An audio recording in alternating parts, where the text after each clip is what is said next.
Este 1 de enero se decretó un fuerte aumento en el precio de las gasolinas, lo cual llevó a una serie de protestas en distintos puntos de nuestro país. La reacción popular tenía, por supuesto, su lógica. La gente sabe que el aumento en las gasolinas va a afectar la economía familiar. Distintos grupos de poder, sin embargo, se aprovecharon también de esta situación para llevar a cabo bloqueos de carreteras y también manifestaciones muy violentas, incluso saqueos de tiendas de todo tipo. De lo que no hay ninguna duda es que este incremento de los precios de la gasolina se convirtió en el momento más crítico del gobierno del presidente Enrique Peña Nieto.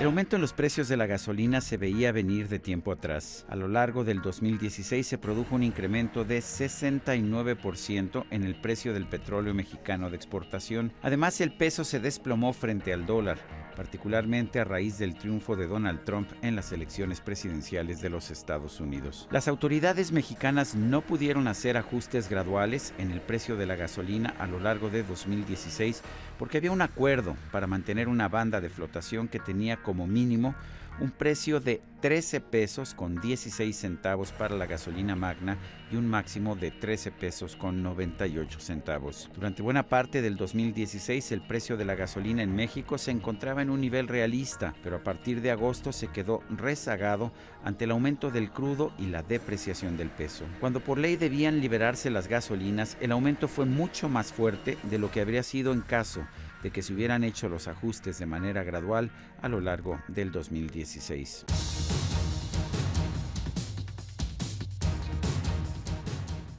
Desde un año antes estaba programado que en enero de 2017 se eliminaría el precio de la gasolina fijado por el gobierno y que se aplicaba en todo el país sin importar los costos de transporte. Se sabía también que se establecerían precios máximos diferentes para las distintas regiones del país.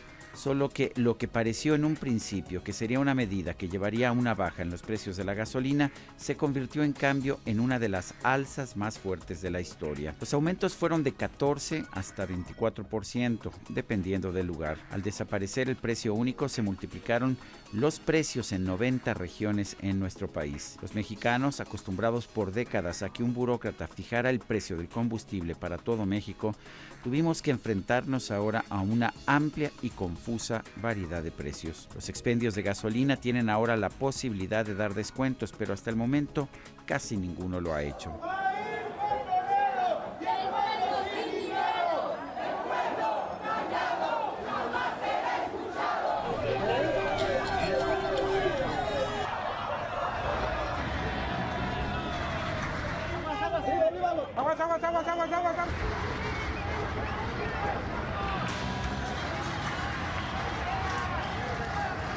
La decisión fue recibida con manifestaciones de protesta, bloqueos de vías de comunicación e incluso saqueos. Pero si bien no hay duda de que la gente estaba furiosa ante el aumento, también es cierto que los bloqueos fueron realizados por grupos pequeños de activistas políticos que dañaron principalmente a los trabajadores a quienes les impedían llegar a sus lugares de labor.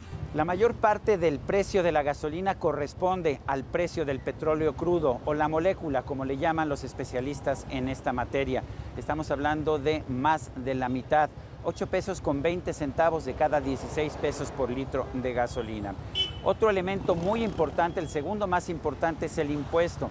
En México pagamos un impuesto especial para producción y servicios que no se paga en otros países del mundo, además del IVA de 16% que se paga en todos los productos y servicios que se producen en nuestro país. Una parte más pequeña es el costo de la refinación, el transporte, la distribución y finalmente el expendio final de gasolina como el que estamos viendo aquí en este momento. Pero todo esto es una parte relativamente pequeña del precio final de la gasolina.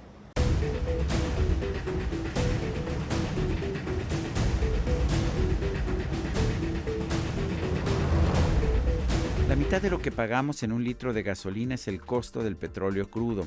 el cual se cotiza a precios internacionales sin importar el país en el que se produzca. Un 20% adicional son los costos de refinación de la gasolina, el transporte y la distribución. Las estaciones de servicio en las que se expende la gasolina se quedan en la actualidad en México con 91 centavos por cada litro. Esto equivale aproximadamente a un 5.5% del precio final de la gasolina, dependiendo del lugar en el que se expenda. Tampoco en esto son muy grandes las diferencias en los distintos lugares del mundo. La gran diferencia es el impuesto que se cobra a la gasolina. En Estados Unidos, el impuesto total a la gasolina, incluyendo el sales tax o impuesto comercial, es de alrededor del 20%. En contraste, en México el impuesto rebasa el 33%. Esta es la razón fundamental por la cual la gasolina es más cara en México que en los Estados Unidos. Incluso en California, donde las reglas ambientales son muy estrictas y elevan la cotización de la gasolina, el precio es al final menor al mexicano. Por esa razón, el gobierno mantiene un precio menor a la gasolina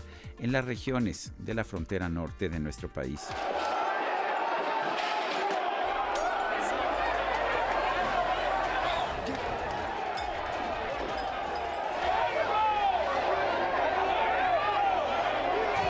México, sin embargo, no es el país donde la gasolina es más cara en el mundo. De hecho, la gasolina más cara se vende en Hong Kong a 40 pesos el litro. En segundo lugar está Noruega, un país petrolero, donde se vende a 38 pesos. Los dos países sostienen que por razones ambientales deben mantener precios altos a las gasolinas para disuadir su uso. En cambio, el país en que la gasolina se vende más barata es Venezuela. Ahí el litro de la gasolina se comercializa en apenas 20 centavos de peso. El resultado, por supuesto, es generar un enorme subsidio gubernamental a la gasolina que fomenta el uso del automóvil privado y que ha sido una de las razones fundamentales de los serios problemas económicos del país. No deja de ser curioso que los países más ricos tienen gasolinas más caras, mientras que los países más pobres cuentan con precios más bajos. Quizás esto ocurre porque los países ricos se dan cuenta de que hay mejores usos del dinero público que subsidiar la gasolina. El malestar de la gente surge en primer lugar de algo muy importante. La gente sabe que el gasolinazo va a disminuir su poder de compra, va a disminuir su ingreso disponible. Pero hay otra razón muy importante. La gente también se da cuenta de que la clase política de nuestro país goza de una serie de privilegios, de una serie de abusos que le hacen mucho daño a la sociedad en general. Es este conocimiento de los privilegios lo que ha generado lo que el propio presidente de la República llamó el mal humor social. El fuerte aumento de la gasolina tendrá consecuencias políticas inevitables. La posición del PRI, el partido del presidente, se ha visto debilitada como consecuencia de esta medida. Para algunos, el incremento es razón suficiente para echar atrás toda la reforma energética.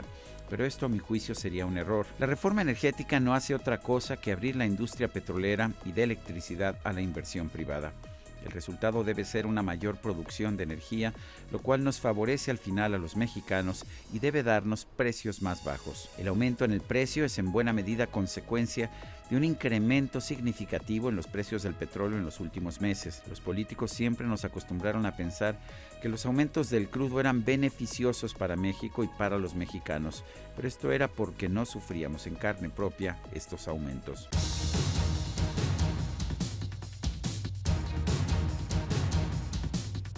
Un punto que sí debe considerarse es cuál debe ser el nivel de impuestos que se cobra a la gasolina. En este momento, el impuesto en México es mayor al que se cobra en Estados Unidos, aunque inferior a los de Europa. Los países europeos afirman que debe cobrarse un impuesto alto a la gasolina porque así se desincentiva el uso del automóvil privado.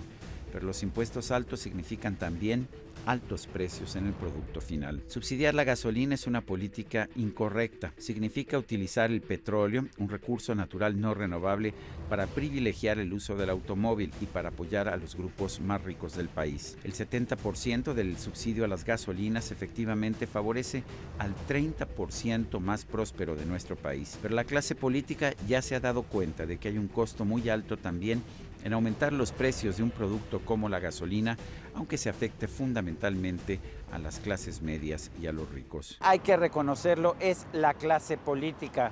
La mayoría de los mexicanos estamos ya cansados de esta clase política que ha exhibido sus abusos una y otra vez. En realidad, Debería ser perfectamente aceptable que tuviéramos un sistema en el cual fuera el mercado y no un burócrata, un político el que estableciera el precio de la gasolina.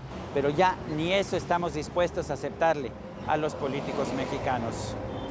Yo soy Sergio Sarmiento y esto es 13 en Libertad.